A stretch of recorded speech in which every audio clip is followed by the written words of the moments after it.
Здравствуйте, дорогие телезрители! Эту передачу мы посвятим знаменитому якутскому ножу. Временного формата нашей передачи, конечно, недостаточно для раскрытия этой обширной темы. Однако, известные кузнецы из Татинского улуса Петр Луковцев, Иннокентий Татаринов и Ильян Павлов пригласили нас к себе в Итык-Кёль. Нас сопровождал хороший знакомый Николай Баишев. Сам он художник, мастер по дереву. Кому, как не ему, необходим настоящий рабочий якутский нож. Вот что нам было нужно. Процесс изготовления специализированного ножа для определенного заказчика. Петр Луковцев начинал в 1996 году как инициатор, перенимая опыт у своих дедов и других именитых мастеров кузнечного дела. Построил на своем участке мастерскую кузницу. Кузница оборудована всем необходимым. Есть горн-компрессор, пневмомолот, наждачные точила, сварочный аппарат и многое другое. Для изготовления клинков кузнецы используют различные стали. В основном это части сельскохозяйственных агрегатов, зубья конных граблей, стержни картофелекопалки, а также рессоры, пружины, подшипники.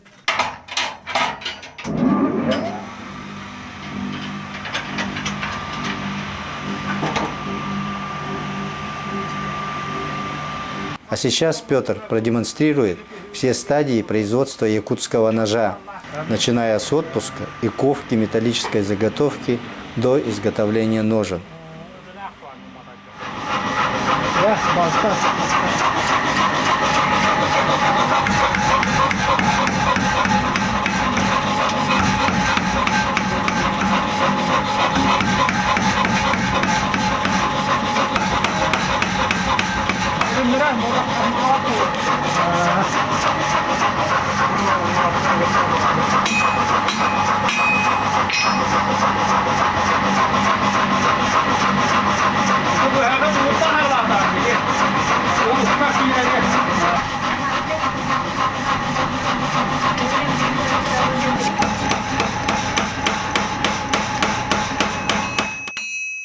Вот уже видно, что заготовка принимает очертания будущего лезвия.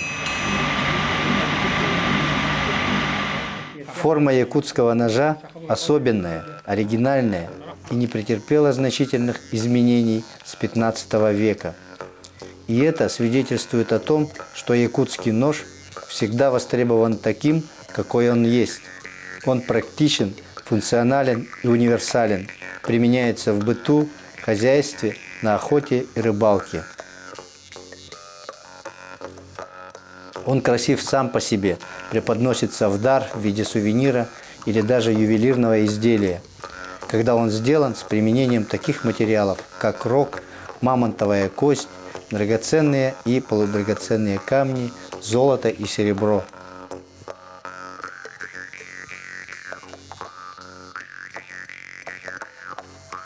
Отличительной чертой ножа является продольный дол-жолоб на одной из сторон лезвия.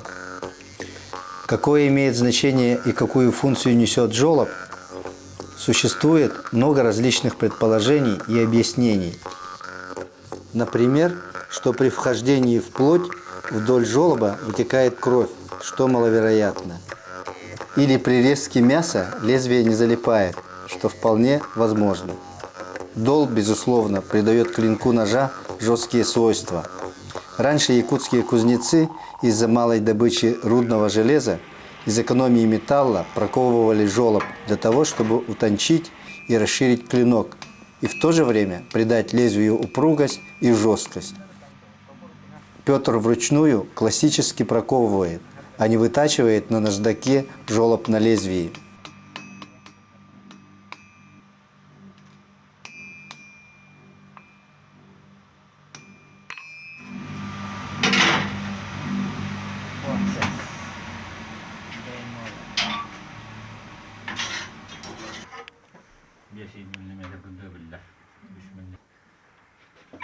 маска туттуллар быхак. Үйе мандык туок боларда. Это булыргылар на носу. Булыргы диye bu. Она бана бидия халалар тас. Отпущенный металл еще мягок и клинок еще сырой. Ему придают окончательную форму, обрабатывая на наждаке.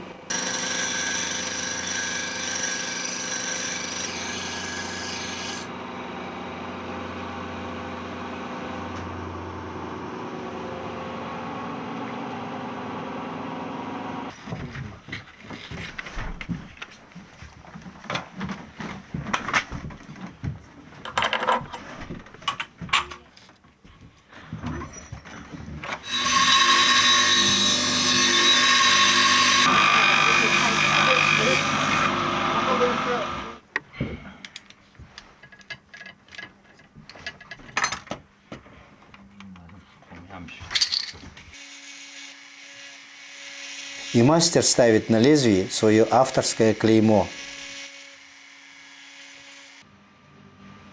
Наступает самая ответственная стадия, кульминация всей работы кузнеца – это закалка клинка.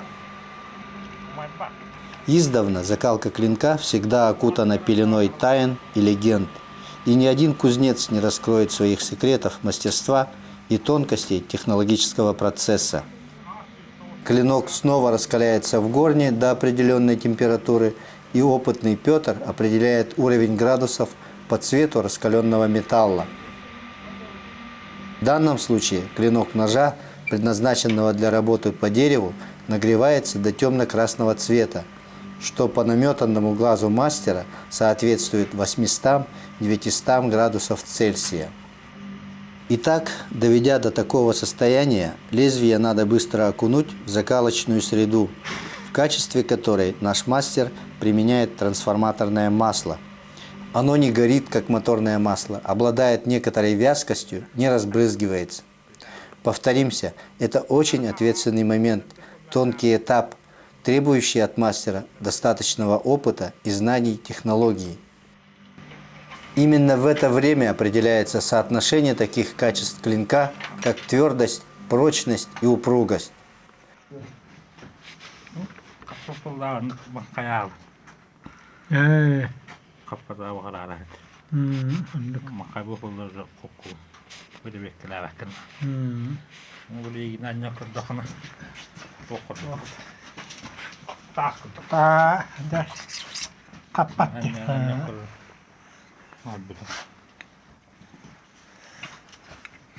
Oğlak da tak mene kaltırıya hadi.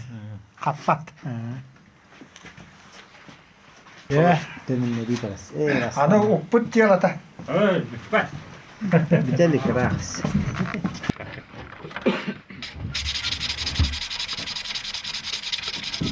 И это еще не все. Наступает более тонкая работа.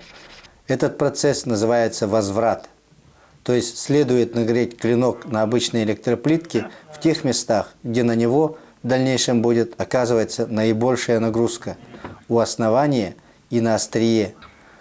При этом перекаленные места станут не такими хрупкими. Bu bırakmat bu manda tönümleriye diyenge tühe bunu katarı. Tühe tutav değil mi?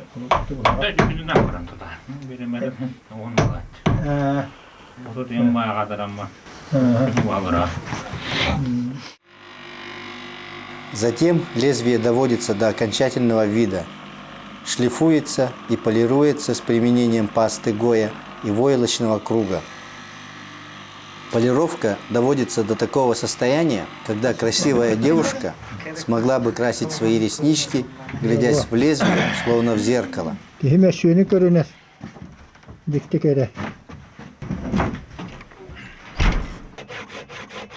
Рукоять традиционно делается из березового капа, уджурхая, нароста на корне березы. Это прекрасный поделочный материал, очень прочный и красивый. Слои и структура древесины капа после обработки приобретают неповторимый рисунок. Черенок ножа просто насаживается в отверстие заготовки ручки и фиксируется с помощью клея и наполнителя, в качестве которого используются опилки.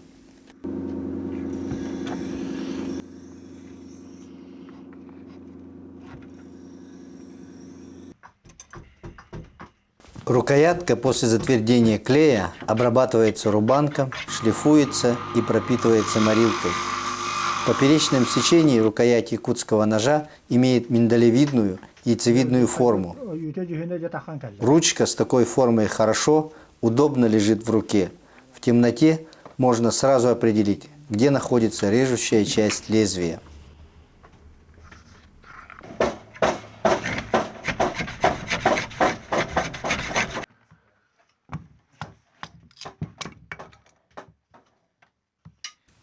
Наконец, изготавливаются ножны. Они имеют деревянную основу, чаще всего это сосна.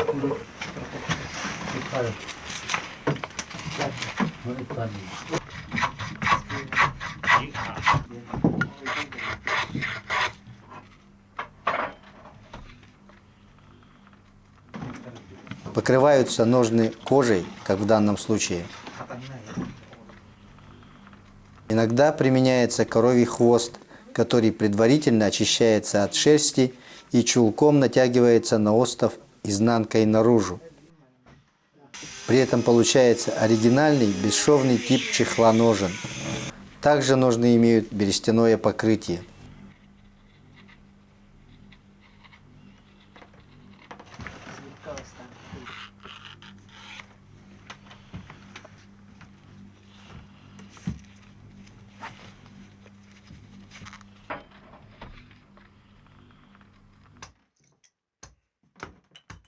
Вот и полностью готовый якутский нож. Гость-заказчик Николай очень доволен. Он хотел иметь нож для работы по дереву и получил именно такой.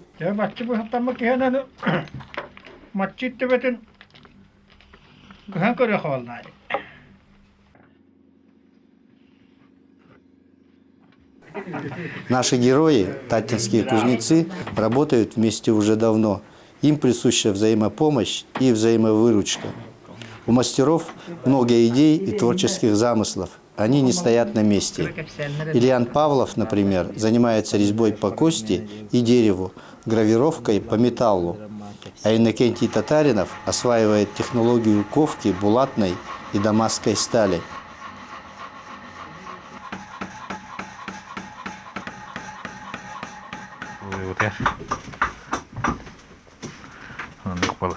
Они участвуют во многих выставках, конкурсах и имеют много наград и дипломов. Выезжают в другие российские города перенимать и передавать опыт. По их эталонам теперь во многих российских мастерских делают якутские ножи. Нынешней весной в Якутске проходила выставка «Уз-Саха-2010», где наши герои завоевали первые места. На этой же выставке наш мастер-старейшина, уважаемый Борис Федорович Неустроев, Мандарус, представил свою коллекцию якутских ножей, которые изготовил он сам.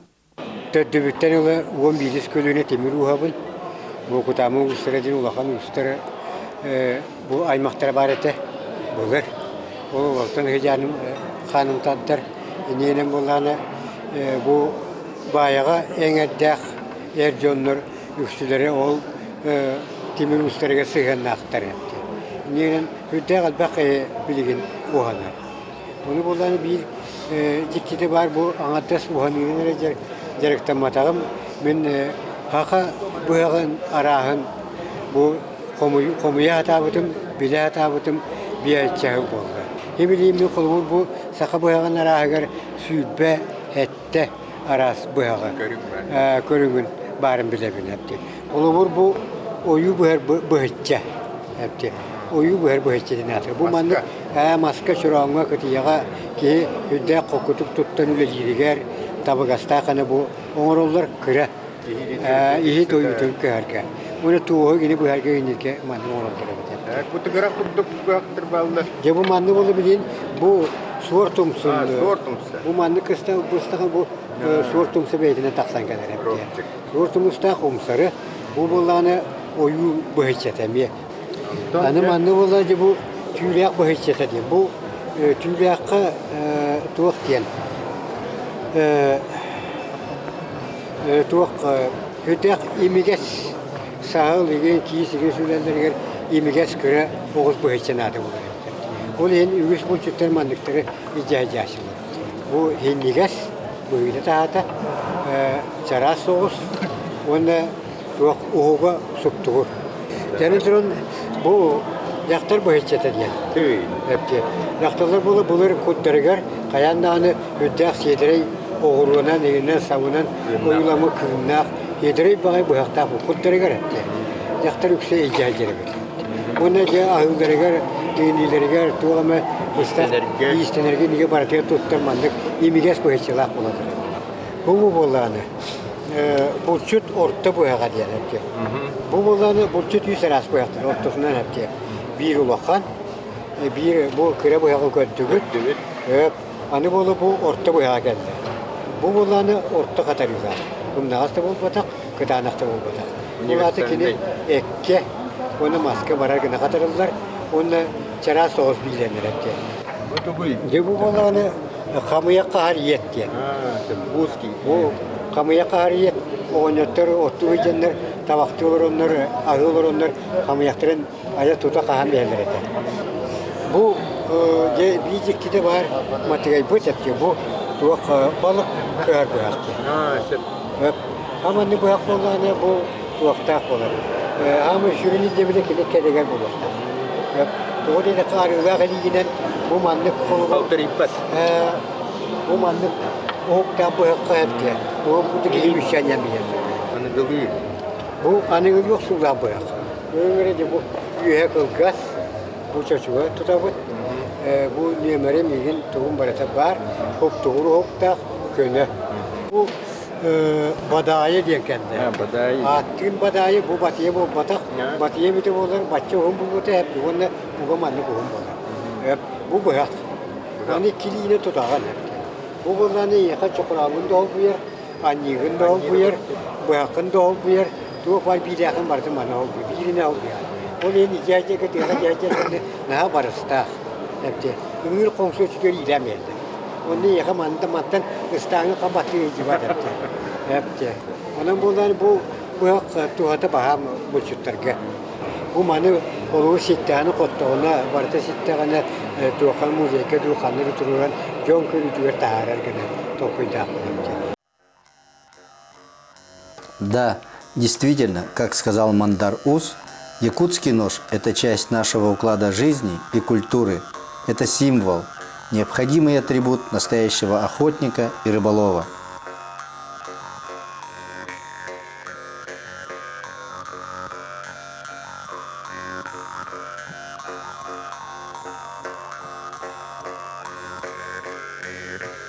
На этом мы прощаемся с вами до следующей недели.